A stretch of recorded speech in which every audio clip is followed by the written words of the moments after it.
How do you get out of your head and stop thinking about what you need to do and actually do it? And in my case, this stuff was pretty easy. Get up on time, make breakfast for the kids, get them on the bus, start looking for a job. Be nicer to Chris. Don't drink so much. Instead of isolating yourself, pick up the phone and call a friend. Get yourself out into the woods and go for a walk. Start running again. Like all these little things that I was capable of, but I couldn't get out of here. Could not get out of here. And if you're stuck, that's the problem. The problem is you're in your head, you're thinking.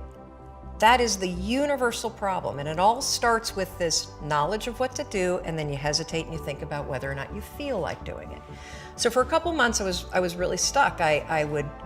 Chris would get up at 6, I'd hit the snooze, and then I'd hit the snooze, and then I'd hit the snooze, the kids would miss the bus. And then every night I'd do the same thing. I'd go in bed. Have you ever had one of those nights?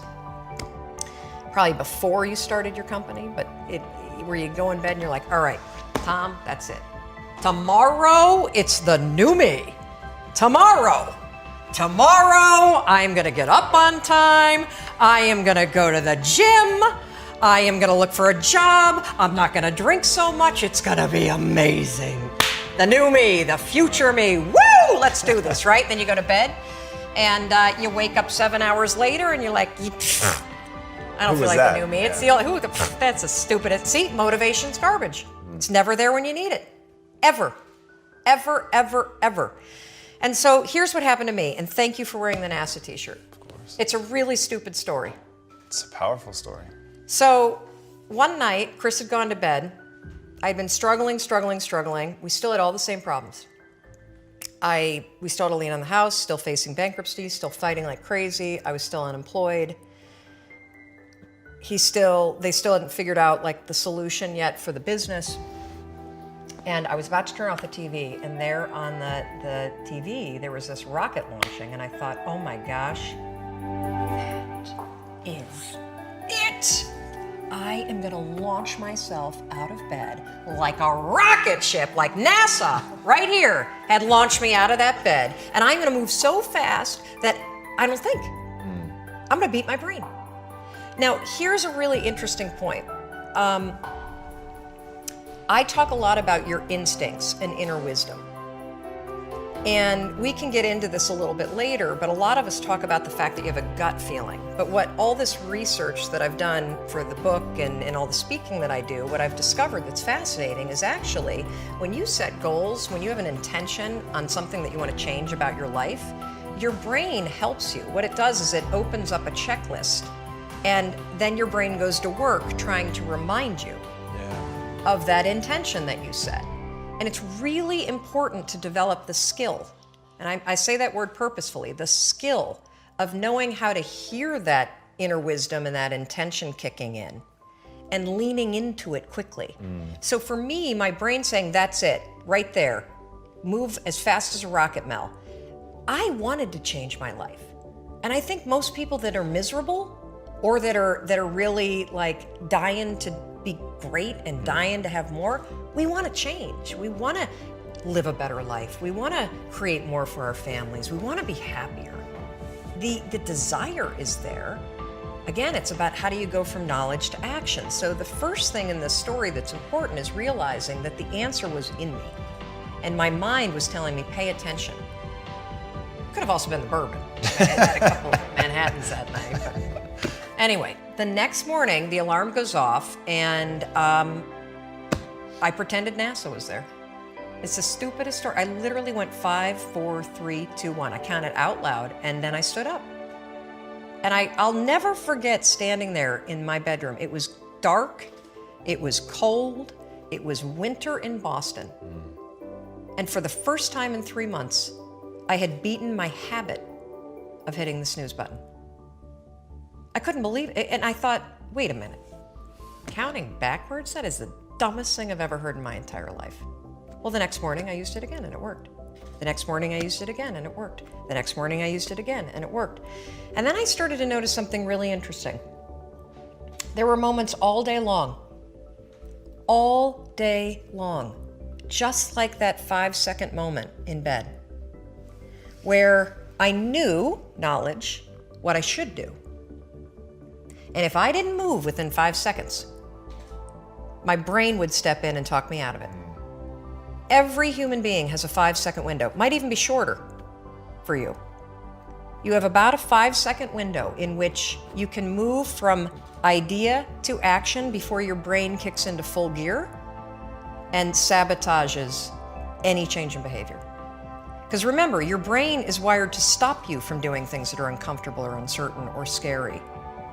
It's your job to learn how to move from those ideas that could change everything into acting on them in the smallest moment. And for anyone right now at home who's thinking like this sounds too simple, too easy, talk a bit about your community, because reading some of their comments, it's crazy how many people, like the sheer volume of people you quote in your book, but if you also go online and just look at the people that are like directly reaching out to you, it is an avalanche of people that have stories around the 5-second rule. Well, one of the reasons why I'm so excited about this book, and look, you don't have to buy the book. This is an idea that you can use. It's free.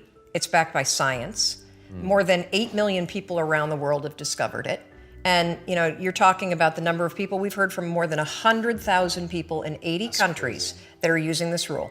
We know of 11 people who have stopped themselves from killing themselves using this rule. I saw one of those outreaches. Yes, there's a guy, Steve, that wrote to us who was a veteran. He was suffering from post-traumatic stress disorder. He boarded a ferry overseas with the intention to jump over. He walked over to the railing and his inner wisdom kicked in. In that moment, the 5-second rule, 5, 4, 3, 2, 1, counting backwards, moved away from the railing, asked for help, saved his life. His story has inspired countless other people that have heard me in the speeches that I give around the world about this one tool. And so, you know, the thing that's so cool about this, and I should tell you the science behind it, because I'm gonna be honest with you, it is stupid. Had I ever thought that I would find myself 8 years after discovering it, spending my days telling people about the 5-second rule? First of all, I would have picked a different name, because it reminds you of the one where you have to like pick up food within 5 seconds off the floor, right? It was my secret weapon. This was something I did. I never intended to tell anybody, because I went from getting up on time and waking up on time to shaking up my entire life. Because when you understand the power of a 5-second decision, and you understand that you always have a choice to go from autopilot to decision maker, everything in your life will change. You will be a different negotiator, you will be different in sales, you will be unstoppable in the gym, because you will realize the amount of garbage that you put in the way of your hopes, of your dreams, of your potential, of your confidence, of your courage. Everything comes down to the decisions that you make. We all know what to do. None of us know how to make ourselves do it. So I started researching it. Why does something so stupid work? Why? Why does something so silly create such powerful and profound change? Well, here's why. The rule is a form of metacognition. Metacognition is a fancy pants term that means something real simple. You can outsmart your own brain in furtherance of goals. There are tricks that you can use that actually outsmart the tricks your brain plays on you in furtherance of a higher purpose. We all know this. You can restrain yourself if you're in a situation that calls for it. You can jump into a raging river to save your dog or your kid. You can direct yourself in ways if it's important to you. And so the rule, what it does is it does something really remarkable. When you count backwards, 5, 4, 3, 2, 1, what you're actually doing is you're interrupting what researchers call habit loops that get encoded as closed loop patterns in your basal ganglia. That's the part of the brain where your feelings, where your emotions, every habit that you have, which is nothing more than behavior that you repeat that you don't even think about. I've heard it referred to as a gearbox.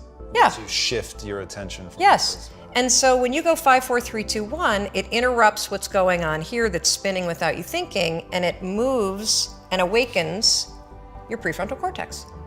So when you hit 1, your habit has been interrupted. So you've interrupted self-doubt, you've interrupted maybe snapping at your kids, you've interrupted the desire to grab for a drink, you've interrupted procrastination. You've also, by counting backwards, done an action. It's awakened your prefrontal cortex. That is the part of the brain that you need that's awake when you're changing behavior, when you're learning new things. When you hit one, it's also a prompt. So in the language of research, you'll hear people talk about starting rituals. That is something that's proven to help you learn a new habit. The 5-second rule, when you repeat it, becomes a starting ritual that triggers you to act with confidence, that triggers you that this is a moment for courage, that triggers you to shift gears. And because you've also done the manual work of awakening the part of the brain that you need to change, you've set yourself up for success. It doesn't work if you count up, because you can keep going. And also, counting up doesn't require focus. If you count backwards, 5, 4, 3, 2, 1, it again awakens the prefrontal cortex and it prompts you to move. When you start to use it and then you read about it, you'll see that it's being used all over the place. They use it in the armed services in order to align troops and get them to start an exercise. They use it at elementary schools, 5, 4, 3, 2, 1, at big assemblies to get a huge room full of kids to stop talking. Really simple and interesting example, yeah. Because it requires you to focus. It's not a habit. It will become a habit that prompts you to have confidence and courage. But in the beginning, it interrupts patterns of behavior that you do on autopilot.